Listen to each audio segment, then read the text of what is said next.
जय श्री राम, जय महाकाल। ऊर्जा के कारण से भी आपके शरीर के अंदर दर्द हो सकता है। कभी सुना है? नहीं सुना तो आज यही बताने की कोशिश करूंगा। ऊर्जा के कारण से भी आपके शरीर के अंदर दर्द हो सकता है, पेट के अंदर दर्द हो सकता है, हृदय के अंदर दर्द हो सकता है, कंधे भारी हो सकते हैं, पैर के अंदर दर्द हो सकता है, पैर के घुटनों में दर्द हो सकता है, पैर के तलवे में दर्द हो सकता है, पैर की पिंडलियों में दर्द हो सकता है, आपके कंधों पे, आपके हाथों में दर्द हो सकता है, हाथों की नसों में दर्द हो सकता है, कमर की रीढ़ की हड्डी में दर्द हो सकता है, कमर के दोनों बैक साइड में दर्द हो सकता है, कंधों में दर्द हो सकता है, कंधों पे भार पड़ सकता है, सर में दर्द रह सकता है, सर के ऊपर दर्द रह सकता है, आंखों में दर्द रह सकता है, मुंह के अंदर छाले भी हो सकते हैं, पेट के अंदर गर्माहट भी हो सकती है, आपको दस्त भी लग सकते हैं, बोला जाए तो आपको उल्टी भी हो सकती है, बोला जाए तो आपको हल्के हल्के चक्कर भी आ सकते हैं। ये सब सिम्टम ऊर्जा के कारण से भी हो सकता है, आपके अंदर बढ़ने वाली भगवान की शक्ति के कारण से भी हो सकता है। आज तक आपने नहीं सुना होगा, ना ही से किसी ने बताया होगा आपको कि इन सिम्टमों से भी आपको यह दिक्कतें हो सकती है। नींद ज्यादा आ सकती है, नींद उड़ सकती है, बेचैनी बढ़ सकती है, बार बार नींद खुल सकती है, बार बार बेचैनी बढ़ सकती है, काम वासना ज्यादा बढ़ सकती है, क्रोध ज्यादा बढ़ सकता है, लड़ाई झगड़ा ज्यादा हो सकता है। क्या ऐसा पॉसिबल है? तो आज यही चीज मैं बताऊंगा अपनी इस वीडियो के अंदर। इस वीडियो को ध्यानपूर्वक सुनना, देखना, समझना। अगर कोई भाई बहन हमारे चैनल पर नए हैं तो चैनल को सब्सक्राइब करना, लाइक करना एवं शेयर करना, बेल आइकन को जरूर दबाना ताकि आने वाली वीडियो की नोटिफिकेशन आपको मिल सके। जब आप पूजा पाठ करते हो ना, भगवान की सेवा करते हो, तो आपके शरीर के अंदर भगवान की तरंगे उतरने लग जाती है, भगवान की ऊर्जा उतरने लग जाती है। जब वो ऊर्जा स्टार्टिंग के अंदर उतरती है तो नॉर्मल होती है, आपको पता नहीं लगता ये ऊर्जा नॉर्मल है। और जैसे जैसे ऊर्जा आपके शरीर के अंदर इकट्ठी होती चली जाती है ना, तो शरीर के अंदर आपके दबाव बनाने लग जाती है, गर्मी पैदा करने लग जाती है। कई दफा टॉयलेट के रास्ते से भी आपकी चीजें निकलने लग जाती है। बोला जाए तो शरीर के कुछ चीजें ऐसी होती है जो निकलने लग जाती है। टॉयलेट, मल मूत्र में दिक्कत होने लग जाती है। कई दफा एनर्जी के कारण से भी ये होता है, पॉजिटिविटी के कारण से भी ये होता है, पॉजिटिविटी के लक्षण से भी ये होता है। नेगेटिविटी की वजह से तो होता ही होता है, मगर पॉजिटिविटी की वजह से भी ये चीजें कई दफा आती है शरीर के अंदर। ठीक है, अब पॉजिटिविटी की वजह से किस तरीके से आती है ये भी मैं आपको बताने की कोशिश करूंगा। अगर आपके गुरु हैं तो आपको गुरु गाइडेंस देते हैं, पूरा पूरा बताते हैं क्या क्या किस चीज के तरीके से आपको क्या मंत्र का जाप करना है, इस ऊर्जा को कैसे नियंत्रण करनी है, आपके गुरु बताते हैं। और अगर गुरु नहीं है तो फिर कैसे करोगे? गुरु नहीं है तो आप नॉर्मल सभी किसी भी मंत्र का जाप करते जाते हो, उस मंत्र को आपको संभालना नहीं आता और उस मंत्र की एनर्जी आप उठाते जा रहे हो, प्राप्त करते जा रहे हो। वो क्या करती है? आपके शरीर के अंदर दबाव बनाने लग जाती है।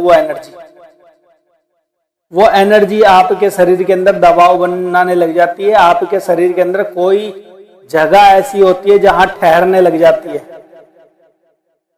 आप देखोगे कि आपके शरीर के अंदर हल्का हल्का भार भी पड़ने लग जाएगा, कंधे भारी होने लग जाएंगे, हाथ भारी होने लग जाएगा, पैर भारी होने लग जाएगा, सर भारी होने लग जाएगा। क्यों? आपको वो एनर्जी संभालनी नहीं आती है। अगर गुरु साथ में है तो वो आपकी एनर्जी को कंट्रोल करते रहेंगे, और अगर थोड़ी सी मलिन तरीके से भी एनर्जी आ रही होगी तो उसको वाइट करते रहेंगे और आपके अंदर स्थापित करते रहेंगे। ठीक है, और बिना गुरु के कर रहे हो तो वो डायरेक्टली आएगी। बोला जाए तो आपके ऊपर एकदम से पहाड़ गिर गया, आपने स्वयं गिरा लिया, इस तरीके से आकर के और आपके शरीर के अंदर दबाव बना रहती है। अब जब ये एनर्जी आती है ना तो आपको बहुत चीजें झेलनी पड़ती है। और कई आदमी क्या करते हैं, अगर एनर्जी ज्यादा आ गई तो पूजा पाठ छोड़ देते हैं, पूजा पाठ बंद कर देते हैं, जबकि भगवान वो एनर्जी ज्यादा उस व्यक्ति को दे करके उसको टटोलते हैं, देखते हैं कि ये व्यक्ति उस पूजा पाठ के लायक भी है करने के या नहीं, ये पूजा पाठ कर भी पाएगा या नहीं, आगे इसको मैं और ज्यादा कृपा प्रदान करूंगा तो क्या ये उस एनर्जी को संभाल पाएगा या नहीं। तो भगवान बहुत चीजें देख करके चलते हैं आपके साथ। तो जब एनर्जी आपके शरीर के अंदर उतरती है ना तो भी ये सिम्टम्स होते हैं। अगर गुरु की देखरेख में आप कोई भी साधना कर रहे हो, कोई मंत्र जाप कर रहे हो, तो ये सिम्टम आपको जल्दी से आते नहीं है। शरीर में दर्द होना या कोई प्रॉब्लम होनी। भैया के पास बहुत सारे व्यक्ति आते हैं जिनकी एनर्जी को सेट करते हैं। भैया कभी एनर्जी ट्रैवल कर रही है, कभी पैर के अंदर चली जा रही है, कभी सर के अंदर आ जा रही है, कभी हाथों के अंदर आ जा रही है, कभी कमर के अंदर आ जा रही है, कभी किसी चक्कर पे घूम रही है, कभी किसी चक्कर पे से निकल कर किसी स्थान पे घूम रही है। तो ऐसे दर्द करना स्टार्ट करती है। एनर्जी जब आपके शरीर में ट्रैवल करती है तो अपनी जगह बनाती है, अपनी जगह निर्धारित करती है, सीमा बढ़ाती है। आपका जो शरीर है ना वो समझ लो ब्रह्मांड का हिस्सा है। एक आपके शरीर के अंदर पूरा ब्रह्मांड तत्व विराजमान है। उस ब्रह्मांड के अंदर वो आपकी एनर्जी और भगवान की एनर्जी मिक्स होने के बाद आपकी आत्मा रूपी ट्रैवल करती है, इधर से उधर, इधर से उधर, इधर से उधर, और अपने आप को पावरफुल करती है। कई दफा आप ये देखोगे सुस्ती आने लग जाएगी या फिर कभी ज्यादा क्रोध आने लग जाएगा। तो आपको क्या करना है, उस क्रोध को, उस ऊर्जा को खुद से नियंत्रण करना है। बोला जाए तो अगर आप पहले ठीक थे, मंत्र करने के बाद आपके साथ ये सारी चीजें हो रही है ना, रात को नींद नहीं आ रही है, बेचैनी बढ़ रही है, तो क्या करना है आपको, भगवान से प्रार्थना करना है कि भगवान मेरी ऊर्जा को नियंत्रण में कर दो, मेरी ऊर्जा को संतुलन में कर दो। मेरी ऊर्जा ज्यादा बिखर रही है या मुझे ज्यादा कष्ट पहुंचा रही है। मगर पूजा पाठ आपको बंद नहीं करना है, पूजा पाठ आपको बंद नहीं करना है। जितना झेलोगे, जितनी ज्यादा दिक्कतों को झेलोगे उतना ज्यादा पाओगे। बोला जाए तो अगर आज आप शरीर के अंदर दर्द को महसूस कर रहे हो ना, सहन कर रहे हो, तो आगे चल करके आपको बहुत कुछ प्राप्त होगा। और अगर आज ही आपने अपने दर्द को ये सोचा ना कि यार दर्द हो रहा है और मैं पूजा पाठ ना करूं, तो वो चीजें आती हुई जो आपके पास भगवान की कृपा, भगवान की एनर्जी जो आ रही है वो वहीं तक सीमित हो जाती है, वहीं तक रुक जाती है। फिर आगे आपको वो भगवान की कृपा नहीं मिल पाती। तो अगर आपको परेशानी आ रही है पूजा पाठ करते समय भी ना, तो उसको रोकना नहीं है, आपको करते जाना है, करते जाना है, करते जाना है। हाँ, अगर नेगेटिविटी के संकेत आ रहे हैं ना एक अलग प्रकार से कि कोई प्रेत आ रहा है सपने के अंदर आकर के आपके साथ गलत काम कर रहा है, तो वो एक अलग नेगेटिविटी के संकेत है। पॉजिटिविटी के क्या है, आपको अलग अलग जगह पे शरीर के अंदर मूवमेंट होती हुई नजर आएगी। जैसे ऊर्जा ट्रैवल कर रही हो, कभी कंधे पे आ गई, कभी सर पे आ गई, कभी पेट में आ गई, पेट के अंदर कुछ घूमता हुआ लगेगा, कई दफा दस्त लग गए, जलन हो गई हल्की सी, तो गर्माहट भाई कहीं तो निकलेगी ना। आप ढेरों ऊर्जा को अपने अंदर शरीर के अंदर उतार रहे हो। कोई किसी मंत्र का उच्चारण कर रहा है, कोई किसी मंत्र का उच्चारण कर रहा है, मंत्रों के बारे में पता नहीं है, कोई तेज मंत्रों का कर रहा है, कोई सौम्य मंत्रों का कर रहा है।